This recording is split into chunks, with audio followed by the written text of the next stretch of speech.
नमस्कार दोस्तों, आपका स्वागत है हमारे वीकली बुलेटिन में। दोस्तों, दिसंबर का महीना बहुत स्पेशल रहा है। दिसंबर का महीना साधना, सेवा और सद्गुरु कृपा से परिपूर्ण रहा। आज के इस बुलेटिन में हम आपको दिखाएंगे बीते दिनों के प्रमुख दिव्य आयोजन और फिर देंगे जानकारी आने वाले विशेष कार्यक्रमों की, जो आने वाले समय में सद्गुरु धाम आश्रमों की तरफ से आयोजित किए जाएंगे। तो आइए शुरुआत करते हैं इस वीकली बुलेटिन की।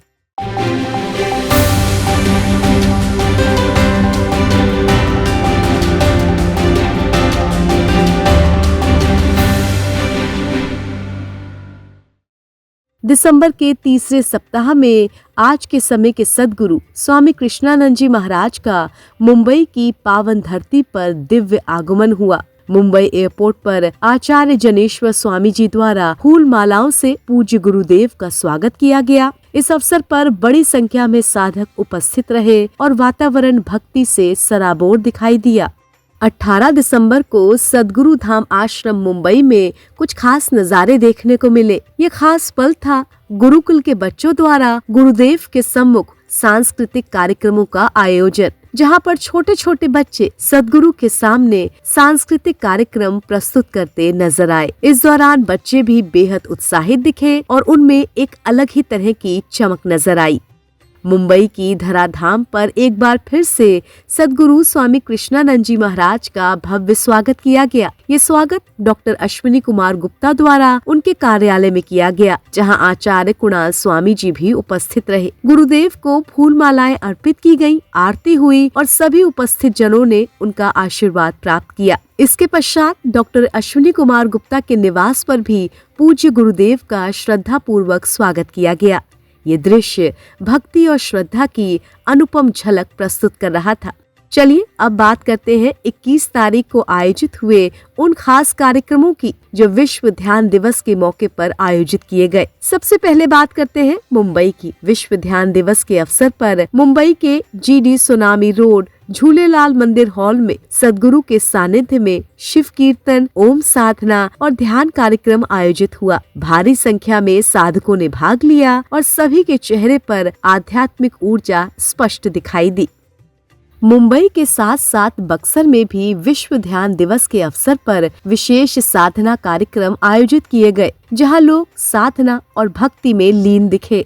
विश्व ध्यान दिवस के उपलक्ष्य में सद्गुरु देव की आज्ञा से सदीप्त समाज सेवा खुदागंज जनपद शाहजहांपुर द्वारा शिव कीर्तन किया गया। इसके बाद ध्यान साधना का आयोजन हुआ। इसका नेतृत्व सुरेंद्र पाल सिंह चौहान ने किया। ये कार्यक्रम ग्राम बहेट के राकेश सिंह जी की चौपाल पर आयोजित हुआ। इस अवसर पर महात्मा संतोष कुमारी, अभिषेक, प्रतिभा, शालू, अजीत, मुखिया, हृदय सिंह, जितेंद्र सिंह, ललित मोहन चौहान, राजू, राजेश सिंह, निधि, नेहा, आशिका, लक्ष्मी, अनुज, माधुरी, सुनीता आदि सदीप्रों एवं सद्गुरु कबीर सैनिकों ने भाग लिया। दोस्तों, दिल्ली स्थित सद्गुरु धाम आश्रम में परमाचार्य आशा माँ के मार्गदर्शन में बच्चों को ध्यान साधना कराई गई। इस आयोजन में बच्चों ने एकाग्रता और आत्मिक शांति का नया अनुभव किया। जिला शिक्षा एवं प्रशिक्षण संस्थान प्रयागराज में विश्व ध्यान दिवस पर विशेष कार्यक्रम आयोजित हुआ, जो पूज्य गुरुदेव की सूक्ष्म उपस्थिति में संपन्न हुआ। कार्यक्रम का संयोजन सदीप्त समाज सेवा उत्तर प्रदेश द्वारा वीरभद्र प्रताप के नेतृत्व में किया गया। 25 से 30 दिसंबर तक मुंबई के सद्गुरु धाम आश्रम शाहपुर में जाति स्मरण साधना शिविर आयोजित हो रहा है। इस शिविर में साधक प्रेम साधना, कुंडलिनी जागरण और क्षमा साधना के माध्यम से आत्मिक जागरण का अनुभव कर रहे हैं, जहां साधक प्रेम साधना, कुंडलिनी जागरण और क्षमा साधना के माध्यम से अपने भीतर के ईश्वर से जुड़ने का अनुभव कर रहे हैं।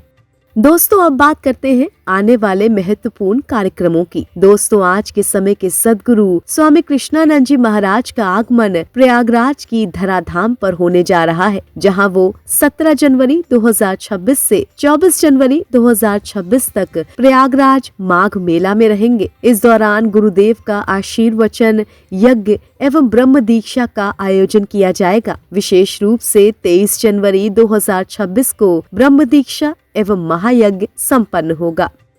इस कार्यक्रम में अब बात करते हैं मध्य प्रदेश की, जहां फरवरी में सद्गुरु का आगमन होगा। 6 फरवरी 2026 से 8 फरवरी 2026 तक आनंद मोहन माथुर ऑडिटोरियम इंदौर में सद्गुरु देव का आशीर्वचन और ब्रह्म दीक्षा कार्यक्रम भव्य रूप से संपन्न होगा।